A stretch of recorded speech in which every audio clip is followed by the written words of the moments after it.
Today, we'll be going over my top 5 games for solo play.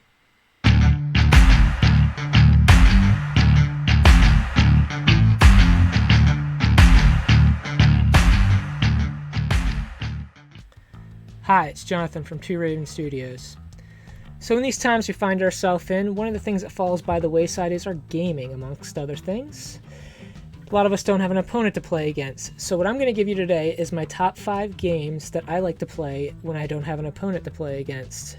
There's a lot of solo-only games out there, but what we're actually going to give you is games that are fun for both multiplayer and solo play. That way you get the most bang for your buck when you buy these games. So we're going to do this countdown style, so let's get right into it. Number 5. Warhammer Age of Sigmar by Games Workshop. I know what you're thinking, that's a miniature war game, but Games Workshop is nice enough to release not one but 2 solo campaigns through their community website. One of them was against the Night Haunts, where you travel through dungeons. It's kind of a dungeon crawler type thing, fighting the Night Haunts based on a random roll.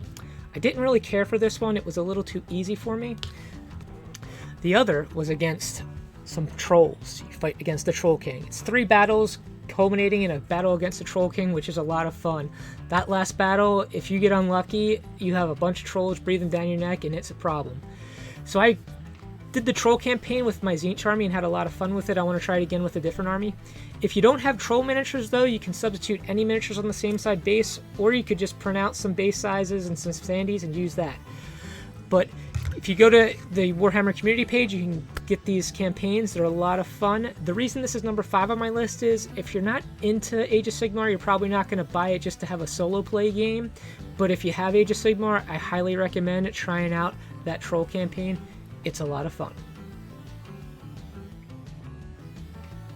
Number 4, Lord of the Rings: Journeys in Middle-earth by Fantasy Flight Games. Yet another in the long line of the app-driven games by Fantasy Flight. The reason I picked this one over some of the other ones, like Mansions of Madness, is it has some cool aspects to it that the others don't. One is that it's a nice long narrative campaign, and there's actually DLC. They came out with a second one. The other aspect that I really like over some of the other games is the mechanics of how you interact with the world. A lot of the other games are using dice and rolling.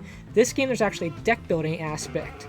You have a deck of cards that's based on which character you're playing as, and as you get experience, you can change what's in the deck, and you can also change around what's in the deck before each mission, so you can kind of tailor it to the mission at hand. It's a lot of fun, not only solo play, but also with some friends. The campaign is very interesting to get through, and if you're a fan of Lord of the Rings, I highly recommend this one. Just try not to get through the whole campaign and die against the end boss. It's not fun. Trust me, I know from experience.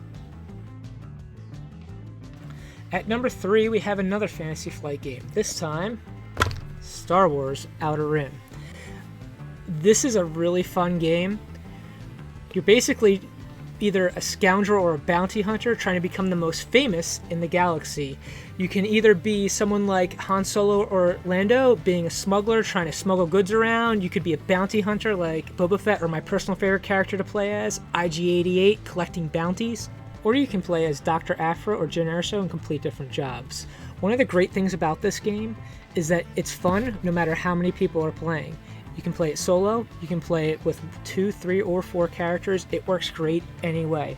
So as you're trying to evade the different patrols of the Hutts and the Empire and get better ships and equipment, you'll be becoming famous as a bounty hunter. One of the things that I really like about the solo play of this game is the AI deck. So if you're playing it solo, there's an AI deck that controls your opponent, is very good at getting fame, and it makes you become much better at being quick at this game and actually trying to stay ahead of it and get fame. So I feel like the solo play for this game is good training for when you go against actual opponents, becoming much faster at winning. So if you're a fan of Star Wars, I highly recommend picking this up. Rumors are there's expansions for this coming out. I'm hoping personally for one for The Mandalorian, but this game is so much fun. You can't go wrong with it. Coming in at number 2, we have Legendary by Upper Deck Games. This game has a lot of different versions. This is the main version. It's the Marvel version. There's a ton of expansions for it as well, but if you're not into Marvel, there's a bunch of other types. There is Aliens, Buffy the Vampire Slayer, James Bond. One of my other favorites is Big Trouble in Little China. So this is a deck building game.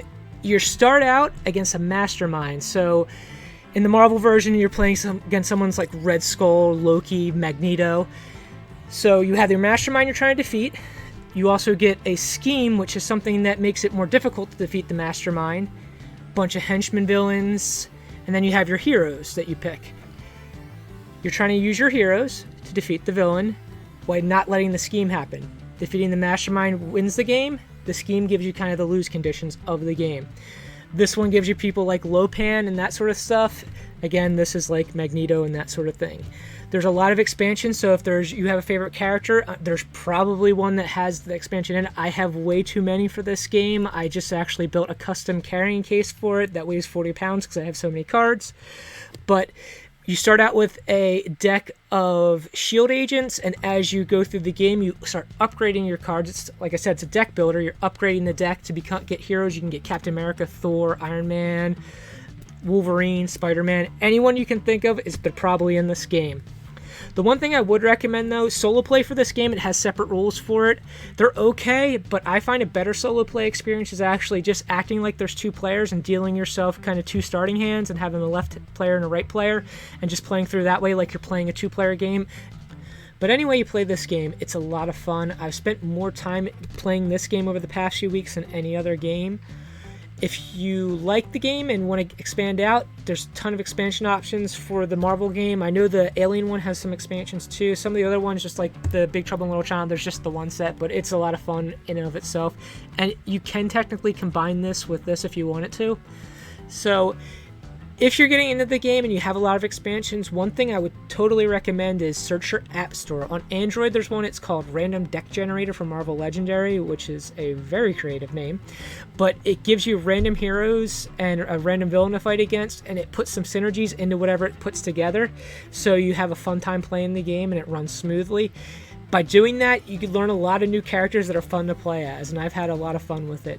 So if you're into deck builders, you can't go wrong. Try out a Legendary game. And at number 1 is Hellboy the board game by Mantic Games. So this game is a ton of fun, and it's why it's at number 1. First of all, I'm a huge Hellboy fan, so if you're a big Hellboy fan, you're probably going to love this game. In the game, you'll take control of some BPRD agents trying to solve some kind of mystery. The really neat thing about this game is there's a impending doom track as you go through the level. So there's two ways that you get to the end of the level. One is you solve the investigation, which means you get to fight the end boss on your terms. The other way is the impending doom track hits its end, which means you have to fight the boss on the boss's terms, which is a lot more difficult. The game is controlled through cards, so there's case files that you play through, and the stories are very thematic to the Hellboy universe. There's also options to build your own case file decks, which is kind of neat. I have the Kickstarter version of the game, so it has a lot of extras. I know most of those extras are also available at retail. They're just separate from the base game if you didn't get it through the Kickstarter. But there's miniatures, like a little Hellboy miniature, so cool. They come unpainted. I painted this guy just because I had to. So when you're playing through the game, you pick a group of agents. You are going through a cave or a haunted mansion or something, searching for clues, and again, we're trying to solve this mystery before the impending doom happens. One thing I really like about this game is the mechanics of how you investigate and how you fight. There's dice, and each character has different stats, and it's based on different colored dice. There's 4 different dice in the game. There's yellow, orange, red, and black, and that's the order of their effectiveness. Yellow dice have a lot of blank sides and kind of only 1 pip on the side. The orange are a little bit better, less blanks, more pips. There's some 2 pips. The red only has 1 blank on it, and there's more pips again. And then the black ones are awesome. You have to upgrade to them, but they are a lot stronger. So the way it works is you have a stat. So Hellboy's really good at punching stuff. His stat for melee attacks is red. He's not that accurate though, so his shooting stat is yellow, so you roll the dice for whatever color you have for that stat. Again, there's ways to upgrade it.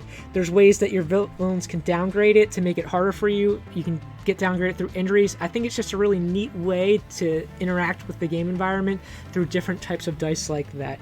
The solo campaign recommends that you pick 2 characters and play through the game. It's alright that way. I've tested it with a bunch of different ways, and my actual personal favorite, again, I'm going to give you a modification that I like for solo play a little bit better, is actually 3.